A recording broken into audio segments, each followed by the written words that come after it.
Санаа уу? Хүүхдүүдтэйгээ уулзж байгаадаа баяртай байна.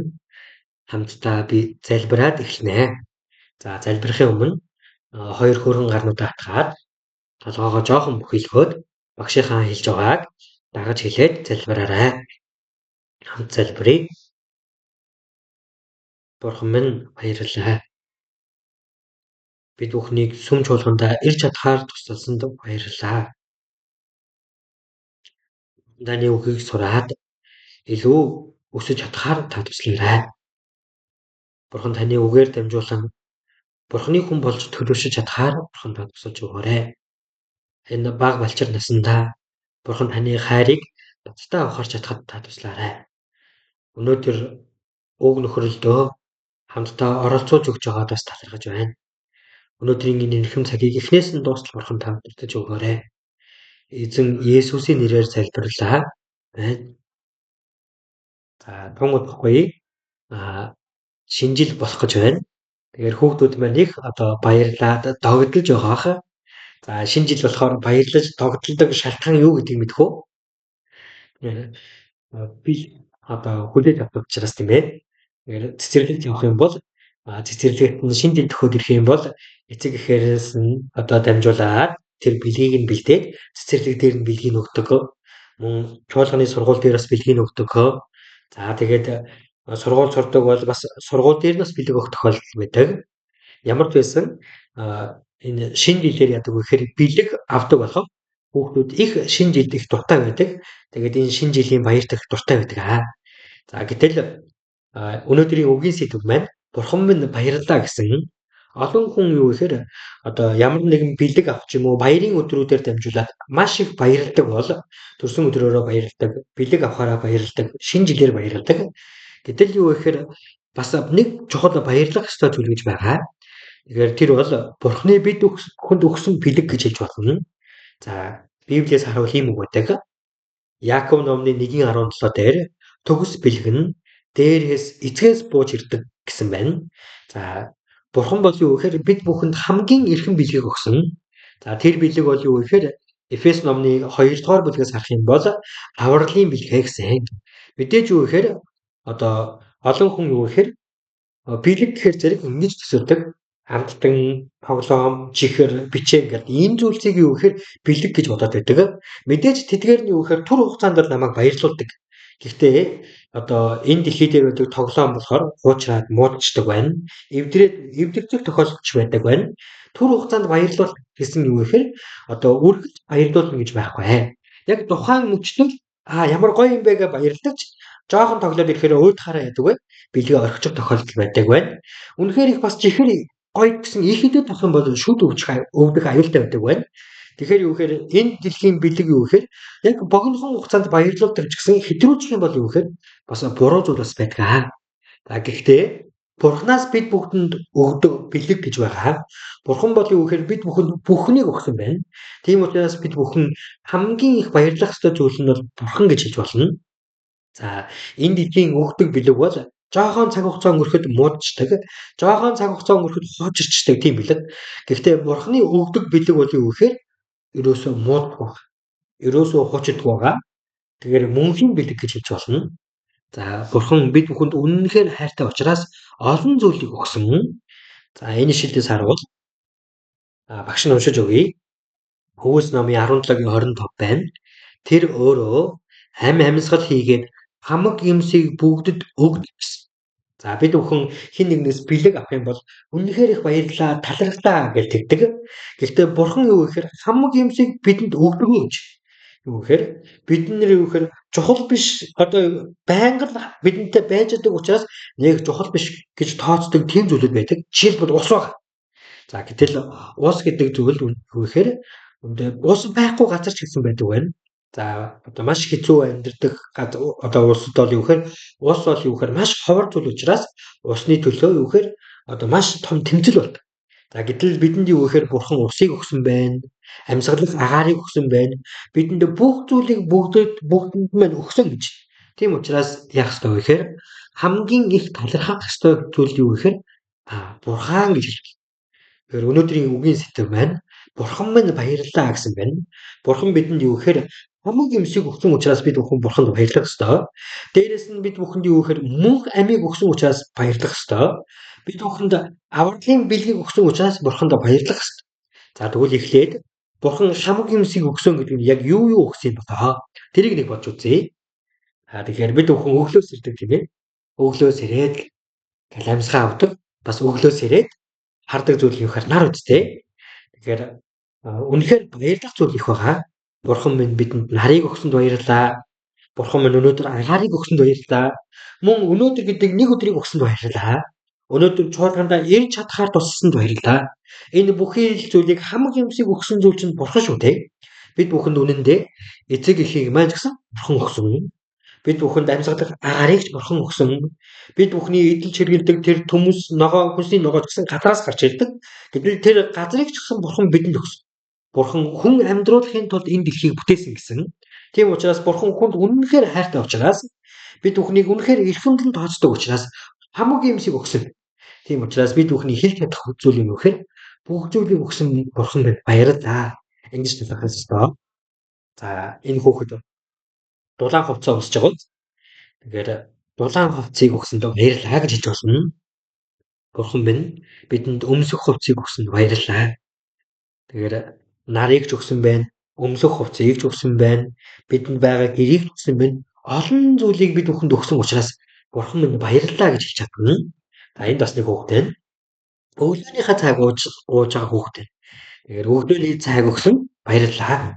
Өглөө босоод цайгаа уухтаа мөн өдөр хоолоо идэхдээ орой хоолоо идэхдээ залбирдаг үстэй. Энэ залбирч байна гэдэг чинь Бурханд баярлаж талархаж байна гэсэн үг байна. Бурхан минь хамтдаа хоол өгсөнд баярлалаа. Хүүхдүүд минь хоолоо идэхдээ залбирч байгаа юу? Заавал залбирах хэрэгтэй шүү. Яагаад вэ? Бурхан бидэнд хамаг юмшиг өгсөн байна. Гэхдээ бидэнд мөрчиж болох юм. Библиэл дээрээс харуул Есүс 10 өвчтөе хүнийг идгээдэг.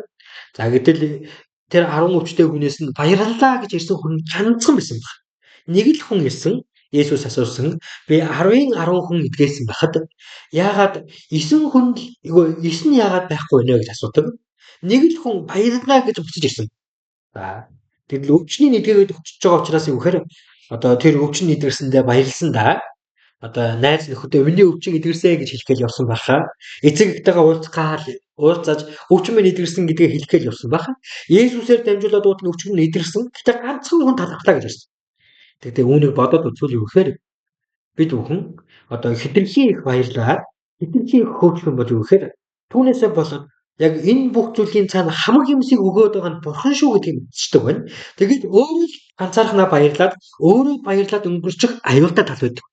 Тэгэхээр бүх зүйлд юу гэхээр бид бүхэн үнэндээ талархах ёстой. Тийм байр суурин дээр байгаа.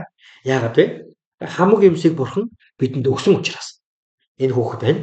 Гадаад тоглож байна. Бурхан сонирхолтой төгөлсөн. Одоо өнөөдрийг өгсөнд баярлалаа. Бурхан минь хайртай шүү гэж байна. Тэгэхээр манай хүүхдүүд маань Бурханд хайртай шүү гэж хэлэх хэрэгтэй. Яагаад вэ? Яагаад гэвэл Бурхан бид бүхэнд хамгийн өрхөн үнцэнтэй бэлгийг өгсөн. Тэгээд бид бүхэнд ихээр хайртай учраас хамаг юмсыг бидэнд өгсөн учраас бид бүхэн өдөр бүр л Бурханд талархах гэсэн. Яг л түрүүний хөгжим өглөө өгсөнд баярлалаа. Нарийн өгсөнд баярлалаа. Нарийн өгсөнд баярлалаа. Идэх хоол өгсөнд баярлалаа. Сонирхолтой тоглох өдөр өгсөнд баярлалаа. Ээж аавыг маань өгсөнд баярлалаа. Дүүг маань өгсөнд баярлалаа. Ахиадчийг маань өгсөнд баярлалаа. Бид бүхэн олон зүйлээр баярлах ёстой. Эннийгээ бид бүхэн юу гэхээр Бурханд хадгалаа илэрхийлж залбирч байх тоо. Гэтэ түрүүн багш нь хэлсэн тийм ээ. Юу гэхээр одоо энэ өгсөн авсан бэлгүүдээсээ юу гэхээр одоо эцэг их маань бид бүхэнд шинэ жилээр бэлэг өгнө. Тэгвэл тэр бэлгийг өгөх үед юу гэхээр зэрэг одоо үнэхээр баярлах баха. Гэхдээ тэр бэлгийг аваад баярлахтаа бид бүхэн яах вэ гэхээр баярлсандаа болоод Бурханд баярлахаа марчиж юм аа. Түүнээс болгоомжлоорой. Тэгэхээр хамгийн чухал зүйл нь үхээр бид бүхэнд эцэг эхээр маань дамжуулаад олон зүйлээр дамжуулаад Бурхан хамаг юмсыг өгж найдаж байдаг шүү гэдгийг мэдэж болохгүй. Дөрвөн багш нь унших гэж байсан ишлэл энэ байна. Нэгүүлтийн учраа итгэлээрээ аврагдсан та нараас бус харин Бурханы бэлэг бөгөөд. За энэ харуул аврал бол Бурханы бэлэг гэсэн. Энэ аврал гэдгийг Одоохондоо жоохон ойлгохгүй байж магадгүй.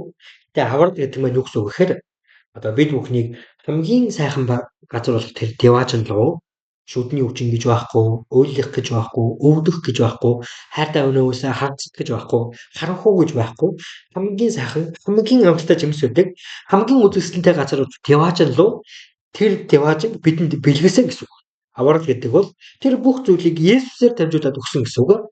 Бурхан хамаг юмшиг өгсөн. Бидэнд өмсөх зэвж өгсөн, Деважин ч өгсөн, эцэг хүн ч өгсөн бүх зүйлийг өгсөн. Тэгэхээр Бурхны өгсөн бэлэг байгаа тийм. Тийм учраас бид бүхэн баярлалаа гэж авах бол. За түрүүн хэлсэн тийм. Тэгэхээр хамгийн чухал зүйл бол юу гэхээр баярлаж талархах гэж. За үгүй тийм. А одоо энэ шинэ жилээр маш олон бэлгийг авах нь. Тэр үед ч гэсэн баярлалаа, талархлаа гэж одоо эцэг эхчүүдэд баярлалаа, талархснаа илэрхийлэх баха. Хамгийн чухал зүйл бол юу гэхээр бурханд баярлалаа гэдгээ ерөөсөө мартаж бай. Тийм учраас Библиэр бас ийм үг байдаг. Колосой номны 3:15 багш нь уншиж өгье. Та нар талархдаг нэгэн болцоох дүн. Колосой 3:15 талархдаг. Ямар хүн талархаж чадах бол тэгэхээр хамаг юмсыг бурхан надад өгсөн юм байна. Хамаг юмсыг бурхан надад бэлэг болгож өгсөн юм байна. Үүнийг бицдаа мэдэх юм бол талархаж чадна. Бурхан минь хайртай шүү гэж хэлж чадна гэсэн. Тэгэхээр бурхан бид бүхнийг үнэнхээр хайрладаг учраас бурхан бид бүхнийг үнэнхээр эрхэмдэн тооцдог учраас хамаг юмсыг өгсөн. Бас бэлгийг өгсөн. Гэхдээ тэр бэлэг нь бурханы өгдөг зүйлний өгөхөөр устж өгөхгүй байдаг бэлэг биш. Хоолж мууддаг биш. Мөн байдаг хамгийн эрхэм бэлэг учраас хамгийн ихээр баярлаж чадна гэдэг. Тийм учраас хүүхдүүд маань одоо энэ хичээлийн энэ одоо бичлэгийн боломжийн чулууны хамгийн сүүлчийн хичээл байгаа. Хамгийн сүүлд нь бурхан юу хүсэж байна вэ?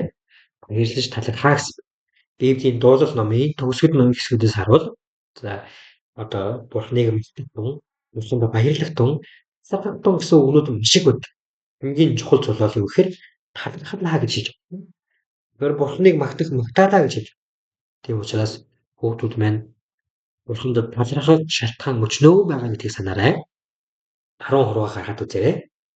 Түрүүн 10 хүнээс Есүсээр дамжуулаад идгэлгсэн ч 9 нь юу гэхээр зэрэг одоо хитрхи баярлаж хөөрсөн өвчнө идгэлсэндээ юу гэхээр надад мэдсэн гэж хэлэх болохоор ганцхан хүн юу гэхээр өвчнө идгэлсэндээ Есүсээ баярлаа гэж буцаад ирсэн. Тэгэхээр бид бүхэн юу гэхээр одоо бурхан үнэхээр бид бүхэнд хамаг юмсыг өгсөн учраас тэр нэг хүн эргэж ирсэнтэй адилхан бид бүхэн ч гэсэн үргэлжил бурханд талархдаг нэгэн болох ёстой. Түүнийг багш нь талархдаг нэгэн бодоорой гэж гуйж байна. За өнөөдрийнх нь үгийн хүмүүс болохоор ингээд дуслаа. За залбираад дуусгацгаая. Бурхан минь хамж байна. Бид бүхнийг аварж өгсөнд талархаж байна. Бид бүхэнд хэрэгтэй хамаг юмсыг та зөвшөөрдөг лээ. Гэвч та хамаг юмсыг зөвшөөрдөг гэд бүх зүйлийг өгдөг гэсэн үг биш ээ. Эцэг эхчүүд маань бид бүхэнд хайртай авчраас бид бүхэнд хэрэгтэй зүйлсийг өгдөг. Тэглээгээд бид бүхэнд байнга чихэр өгдөгтэй адилхан. Бурхан таа ч гэсэн бид бүхэнд тай байна гэд заримдаа зарим нэг зүйлийг өгөхгүй байх тохиолдол байдаг. Тэгвэл бурхан та бидний сайн сайхны төлөө түүнийг зөвшөөрдөг гэдгийг мэдгээ. Тэгээ бурхан та бидэнд усыг өгсөн, агаарыг өгсөн, хайртай эцэг эхмийг өгсөн, дүүг мань ч зөвшөөрж өгсөн, олон зүйлийг өгсөн гэдгийг санаж талархаж амьдарч чадхаар бурхан туслаарай. Бурхан минь талархдаг нэгэн болох тун гэж хэлсэн билээ. Тийм учраас үүнийг үргэлж санаад амьдарч чадхаар та туслаарай. Есүсийн нэрээр залбирлаа. Амен. За баярлалаа.